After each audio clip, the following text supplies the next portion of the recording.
2025లో మహాప్రళయం రానుందా? ప్రపంచం అంతం కానుందా? అంటే ఇటీవల కాలంలో ప్రపంచంలో జరిగిన కొన్ని ముఖ్యమైన సంఘటనలను చూస్తే ప్రపంచం అంతం తప్పదని అంచనాలు నిజం కావచ్చనే నమ్మకాలు బలపడుతున్నాయి. సముద్రగర్భంలో ఉండాల్సిన చేపలు బయటకు వచ్చి చనిపోవటం మహాప్రళయానికి సూచన? డూమ్స్డే సంకేతాలు నిజమేనా? సముద్ర రాక్షస జీవి సముద్రగర్భం నుండి బయటకు రానుందా? ఆ జీవి బయటకు వస్తే జరిగేదేమిటి? 2025లో భూమి ప్రళయం అంచున ఉన్నట్టేనా?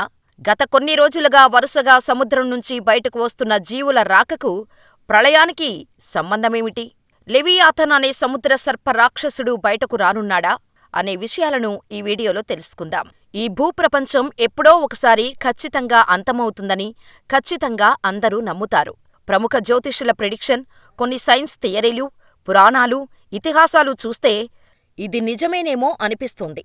ఇలాగే ఇటీవల కాలంలో ప్రపంచంలో జరుగుతున్న కొన్ని ముఖ్యమైన సంఘటనలను చూస్తే ప్రపంచం అంతం తప్పదనే అంచనాలు నిజం కావచ్చనే నమ్మకాలు అందరిలో బలపడుతున్నాయి.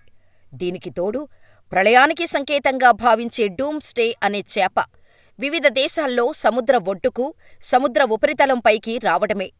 గాడ్స్ ఫిష్ గా పిలిచే ఈ చేప సముద్ర ఒడ్డుకు ఎప్పుడు వచ్చినా భారీ ప్రళయం ఆ దేశాల్లో ఉంటుంది. అందుకే ఈ చేపను డూమ్స్డే ఫిష్ అంటారు. అంటే ప్రళయపు రోజు అని అర్థం. ఇప్పటివరకు ఈ డూమ్స్డే ఫిష్ ఏ దేశ సముద్ర తీరంలో కనిపిస్తే ఆ దేశం తీవ్రంగా నష్టాన్ని ఎదుర్కొంది. ఈ చేపలు కనిపించిన ప్రతిసారీ సునామీలు, భూకంపాలు విధ్వంసం సృష్టించాయి. జపాన్లో 2011 సునామీకి కొన్ని నెలల ముందు 20 డూమ్స్డే చేపలు ఒడ్డుకు కొట్టుకొచ్చాయి. అంతే, 2011 మార్చిలో సముద్రగర్భంలో 9.0 తీవ్రతతో కూడిన భూకంపం రావటంతో భీకర సునామీ జపాన్ను ముంచెత్తింది. ఈ ఘటనలో ఏకంగా 15,000 మందికి పైగా జనాలు చనిపోయారు. గత ఏడాది కాలిఫోర్నియాలో ఈ చేప కనిపించింది. 7.0 తీవ్రతతో కూడిన భూకంపం ఆ ప్రాంతాన్ని అల్లకల్లోలం చేసింది. వేలాది మంది ప్రాణాలను తీసింది. దీనికి తోడు జపాన్ పురాణాల ప్రకారం ఈ చేపను messenger of the sea God అని కూడా అంటారు. అంటే సముద్ర దేవుడి దూతగా ఇది జరగబోయే ప్రళయానికి సంకేతం ఇస్తుందని నమ్ముతారు. అటువంటి డూమ్స్డే ఫిష్ ఇప్పుడు మెక్సికో తీరంలో కనిపించటంతో అందరూ భయంతో వణికిపోతున్నారు. ప్రకృతి ప్రళయానికి ఇది సంకేతమని, ఎప్పుడు ఏం జరుగుతుందోనని ఆందోళన చెందుతున్నారు. ఖచ్చితంగా రాబోయే విపత్తు చాలా తీవ్రంగా ఉండబోతుందని అంచనా వేస్తున్నారు. డూమ్స్డే ఫిష్ కనిపించింది మెక్సికోలో కదా, ప్రపంచానికి ఎందుకు ప్రళయం వస్తుంది అన్న సందేహం రావచ్చు. దీనికి నోస్ట్రాడమస్ చెప్పిన జోస్యం కూడా కారణం. నోస్ట్రాడామస్ ప్రకారం 2025లో వాతావరణ మార్పుల ప్రభావం అధికంగా ఉంటుంది.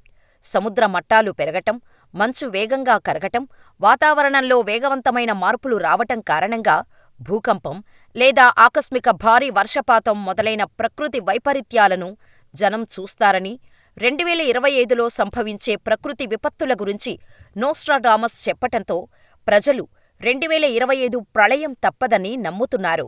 అంతేకాదు, ఫిబ్రవరిలో స్పెయిన్లోని టెనరిఫే తీరంలో బ్లాక్ సీడ్వెల్ అని పిలువబడే ఒక డీప్ సీ యాంగ్లర్ ఫిష్ కనిపించింది.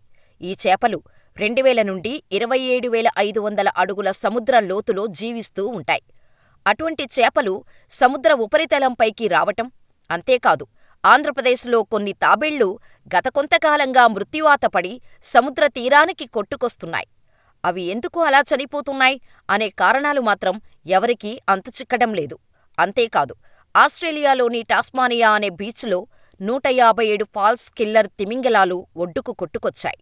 ఇలా ప్రపంచవ్యాప్తంగా అనేక దేశాల్లో సముద్రగర్భంలో ఉండాల్సిన జీవులు సముద్ర ఒడ్డుకు వచ్చేస్తుండటం లేదా మరణించి ఒడ్డుకు కొట్టుకురావటం 2025లో ఎక్కువగా జరుగుతోంది. అందుకే ప్రపంచం ప్రళయం అంచున ఉందని చాలామంది నమ్ముతున్నారు. అంతేకాదు, 2024లో అంటార్కిటికా మహాసముద్రంలో నీటిమట్టం పెరగటంతో సైంటిస్టులు నీటిమట్టం ఎందుకు పెరిగింది అని పరిశోధనలు చేస్తున్న క్రమంలో వారికి భయంకరమైన జీవి ఆకారం కనిపించింది. ఈ జీవి మహాసముద్రంలో శతాబ్దాల క్రితం నుంచి నిద్రపోయిన లెవియాథన్ అనే సముద్ర సర్ప రాక్షసిగా చెబుతున్నారు. ఈ జీవి ప్రళయానికి సూచిక అని ఖచ్చితంగా వస్తుందని నమ్ముతున్నారు. ఈ జీవి గురించి బైబిల్లో కూడా ఉంది. బైబిల్ ప్రకారం లెవియాథన్ అనే సముద్ర సర్ప రాక్షసుడు ఈ జీవిని ఏ మానవుడూ మచ్చిక చేసుకోలేడు. ఈ జీవి బెర్ముడా ట్రయాంగిల్ నీటి అడుగున ఉంటున్నట్టు గుర్తించారు. అంతేకాదు, ఈ జీవి తీసుకొని వదిలే ఊపిరి కారణంగా అటుగా వెళ్లే విమానాలు కుప్పకు లేవని అంచనాలు ఉన్నాయి. ఈ జీవి తల టెక్సాస్ కంటే పెద్దగా ఉంటుందని చెబుతున్నారు. అంతేకాదు, ఈ జీవి ముందు మన ప్రపంచం చాలా చిన్నదని, ప్రపంచం మొత్తాన్ని ఒక్కసారిగా మింగేస్తుందని చెబుతున్నారు. ఈ జీవి భూమిపైకి వస్తే భూమి సగభాగం మునిగిపోయి భూమిపై 90% నీరు చేరుకుంటుందని నమ్ముతున్నారు. ఈ జీవి లెవియాథన్ హీబ్రూ బైబిల్లోని అనేక పుస్తకాలలో కనిపిస్తోంది. పాత నిబంధనలలో 6 సార్లు ఈ జీవి పేరు ప్రస్తావించబడింది. యూదు పురాణాలలో లెవియాథన్ను ఆదిమ సముద్రపాముగా, డ్రాగన్గా చెబుతారు. ఈ జీవి ఇప్పుడు బయటకు వచ్చేందుకు సిద్ధమైందని నమ్ముతున్నారు. అందుకే ప్రళయం తప్పదని అందరూ భావిస్తున్నారు. ఈ కారణాలే కాదు, ఇంకా ఎన్నో కారణాలు ఉన్నాయి. హిమాలయాల్లోని ఓ పర్వతాన్ని శివుని నివాసంగా భావిస్తారు. ఇక్కడ శివుడు ఏదో ఒక రూపంలో నివసిస్తున్నాడని నమ్ముతారు. ఆ పర్వతంపై పేరుకునే మంచు ఓం రూపంలో ఎప్పుడు కనిపిస్తుంది? అయితే ఇన్నేళ్లలో మొదటిసారి ఓం పర్వతం నుంచి మంచు పూర్తిగా కనుమరుగైంది. దానిపై ఓం గుర్తు లేదు. ఇది గ్లోబల్ వార్మింగ్, వాతావరణ మార్పులకు సూచిక అని నిపుణులు చెబుతున్నప్పటికీ ఆధ్యాత్మికంగా కూడా ఇది రాబోయే వినాశనానికి సంకేతమని పండితులు భావిస్తున్నారు. అంతేకాదు, ప్రతి సంవత్సరం పూరీలో జగన్నాథ రథయాత్ర జరుగుతోంది. వేడుకల్లో భాగంగా జగన్నాథుడు, బలభద్రుడు, సుభద్రాదేవి విగ్రహాలను ఊరేగింపుగా తీసుకెళ్తారు. జగన్నాథుడు తన తోబుట్టువులతో కలిసి పూరీలోని తమ ఇంటి నుంచి గుండిచాలోని మేనత్త దేవాలయానికి వెళ్లడమే ఈ రథయాత్ర ఉద్దేశం. ఈ రథయాత్రకు ప్రపంచం నలుమూలల నుంచి లక్షలాది మంది భక్తులు తరలివస్తారు. ప్రతి సంవత్సరం పూరీలో జగన్నాథ రథయాత్ర జరుగుతుంది. ఈ రథం స్పర్శ కూడా ప్రజలను పాపాలు, తప్పుల నుంచి రక్షిస్తుందని నమ్ముతారు. అయితే 2024 రథయాత్రలో జరిగిన ఒక సంఘటన కలకలం సృష్టించింది. బలభద్ర భగవానుడి విగ్రహం రథం నుంచి జారి పడిపోయింది. ఇది రాబోయే వినాశనానికి సంకేతమని హిందువులు భావిస్తున్నారు. మరో సంఘటన కూడా ఉంది. నేపాల్లో బాలికలకు చిన్నతనంలోనే దేవత హోదా ఇచ్చి పూజిస్తారు. యుక్త వయసు వచ్చే వరకు వారిని ఆరాధిస్తారు. ఆ తర్వాత దైవిక హోదాను మరో అమ్మాయికి బదిలీ చేస్తారు. వీరిని కుమారి అంటారు. వీరిని స్వచ్ఛత, దైవత్వం, పవిత్రతకు ప్రతిరూపంగా భావిస్తారు. అయితే ఇటీవల ఇంద్ర జాతర సమయంలో కుమారి తన రథం నుంచి జారి పడిపోయింది. దీంతో ఆమె ఏడ్చింది. ఇలా దేవత హోదాలో ఉన్న అమ్మాయి ఏడవటం అరిష్టానికి సంకేతంగా భావిస్తారు. ఇలా దేవత ఏడవటం పెద్ద విపత్తును సూచిస్తోందని చెబుతున్నారు.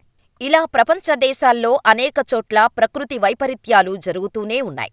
దీనికి తోడు మార్చి 29న షష్ఠగ్రహ కూటమి ఏర్పడుతుందని, ఈ కూటమి ప్రభావంతో ప్రపంచవ్యాప్తంగా మరింత ప్రకృతి వైపరీత్యాలు జరిగే అవకాశం ఉందని, అనేక విపత్తులను మానవుడు చూడవలసి వస్తుందని, ప్రపంచం ప్రళయానికి గురైనా ఆశ్చర్యపోవాల్సిన అవసరం లేదని కొందరు పండితులు చెబుతుంటే, దారుణమైన పరిస్థితులు ఉండవచ్చు కాని ప్రళయం వచ్చి యుగాంతమయ్యే ఛాన్స్ లేదని, కలియుగం ఇంకా చాలా సంవత్సరాలు ఉందని చెబుతున్నారు. మరి మీరేమనుకుంటున్నారు? 2025లో ప్రళయం వస్తుందని అనుకుంటున్నారా?